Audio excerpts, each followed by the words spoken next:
Top quality और consistent performance के लिए सिर्फ सिल्वर पंप नाम याद रखना।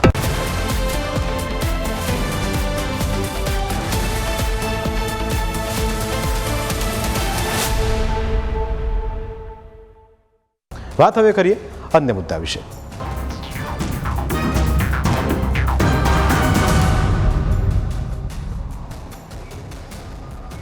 આપણે ત્યાં સામાજિક શાંતિ, સલામતી અને કોમી સદભાવ જાળવી રાખવા માટે અશાંત ધારો લાગુ કરવામાં આવે છે। આ કાયદો ખાસ કરીને એવા વિસ્તારોમાં અમલમાં મૂકવામાં આવે છે જ્યાં ભૂતકાળમાં કોમી રમખાણો, હિંસા અથવા તો બે જૂથો વચ્ચે અશાંતિ સર્જાઈ હોય, પરંતુ સમય જતાં હવે કોઈ એક ધર્મના લોકો ઇરાદાપૂર્વક બીજા ધર્મના વિસ્તારમાં એન્ટ્રી કરે છે અને તેના કારણે જ્યાં અશાંત ધારો ન હોય તેવા વિસ્તારના લોકોને મુશ્કેલીનો સામનો કરવો પડે છે। રાજકોટના રેલનગર વિસ્તારમાં આવેલી કૃષ્ણા પાર્ક સોસાયટીમાં પણ આવી સમસ્યા ઊભી થઈ। આ સોસાયટીમાં 77 જેટલા મકાન આવેલા છે। તમામ લોકો હિન્દુ છે, પરંતુ હાલમાં જ સોસાયટીની અંદર એક વ્યક્તિએ મુસ્લિમને મકાન વેચવાની હિલચાલ કરતા લોકોમાં રોષ વ્યાપ્યો છે। લોકોએ આ મામલે વિરોધ વ્યક્ત કરીને કલેક્ટર તેમજ સ્થાનિક પોલીસને રજૂઆત કરી। લોકોએ માંગ કરી છે કે આસપાસના અન્ય વિસ્તારોમાં જે રીતે અશાંત ધારો અમલમાં છે તે જ રીતે તેમના વિસ્તારમાં પણ અશાંત ધારો લાગુ કરવામાં આવે। લોકોને ભય છે કે જો એક મુસ્લિમ સોસાયટીની અંદર પ્રવેશશે તો તેમને પણ ઓછા ભાવે મકાનો વેચવા માટે મજબૂર થવું પડશે અને બીજી ઘણી બધી મુશ્કેલી તેમને પડશે। એક અમારી સોસાયટીમાં અક્ષરધામ કરીને મકાન છે, એને અમને ખબર વગર મુસ્લિમોને વેચી દીધું છે। અત્યારે એને સૂથી આપી દીધી છે।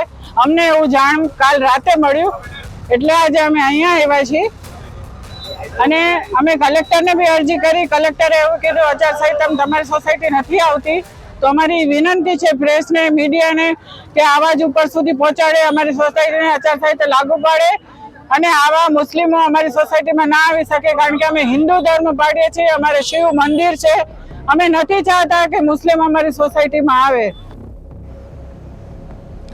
લોકોનો આક્ષેપ છે કે એક મુસ્લિમનો પ્રવેશ થયા પછી બીજા લોકો પણ પોતાના મકાનો સસ્તા ભાવે વેચી દેશે અને તેના કારણે તેમને આર્થિક નુકસાન ભોગવવું પડશે। આવું ન થાય તેના માટે તેમણે કલેક્ટરને રજૂઆત કરી છે। લાખોની પ્રોપર્ટીથી બધાએ પોતાના મકાનો બનાવ્યા હોય અને એમાં જો એક મુસ્લિમ પરિવાર આવી જાય તો બધાને આ મકાનની કિંમતો પણ કેવી થઈ જાય છે, ઓછી। એટલે અમારો એટલું જ કહેવાનું છે કે મુસ્લિમ સમાજ છે એ અમારી સોસાયટીમાં ન આવવું જોઈએ। પહેલા અમે કલેક્ટર ઓફિસે ગયા, ત્યાર પછી અમે અહીંયા પોલીસ સ્ટેશને પણ જઈ આવ્યા છીએ પ્રનગરમાં, અને અત્યારે અમે આવ્યા છીએ કે મીડિયા થ્રુ એ લોકોને જાણ થાય કે ભાઈ આ સોસાયટી વાળા એવું ઈચ્છે છે કે મુસ્લિમ સમાજ છે એ આપણા એરિયામાં ન આવવા જોઈએ।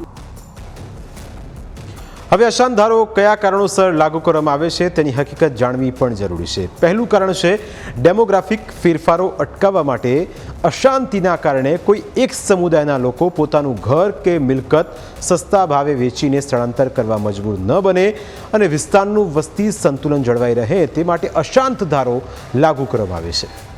બીજું એ કે બળજબરી મકાન વેચાણ ઉપર રોક લાગી શકે, હિંસા કે ડરના વાતાવરણમાં લોકો પોતાની કિંમતી મિલકતો ઓછા ભાવે વેચવા માટે મજબૂર ન થાય તે માટે આ કાયદો રક્ષણ આપે છે। ત્રીજું કારણ એ છે કે મિલકત ટ્રાન્સફર પર સરકારી મંજૂરી બને છે। અશાંત ધારો લાગુ હોય તેવા વિસ્તારમાં કોઈ પણ સ્થાવર મિલકત ખરીદવા કે વેચવા માટે કલેક્ટરની પૂર્વ મંજૂરી મેળવવી ફરજિયાત બને છે। કલેક્ટર આજુબાજુના લોકોની સંમતિ અને વાતાવરણ શાંત રહેશે કે નહીં તેની ખાતરી કર્યા પછી જ મંજૂરી આપે છે। ચોથું કારણ, સમાજ વિરોધી તત્વો પર નિયંત્રણ લગાવી શકાય છે। ગેરકાયદે રીતે મિલકતો કબજે કરવા માંગતા કે જમીન પચાવી પાડતા તત્વો પર લગામ લગાવવા માટે અશાંત ધારો ખૂબ જરૂરી છે।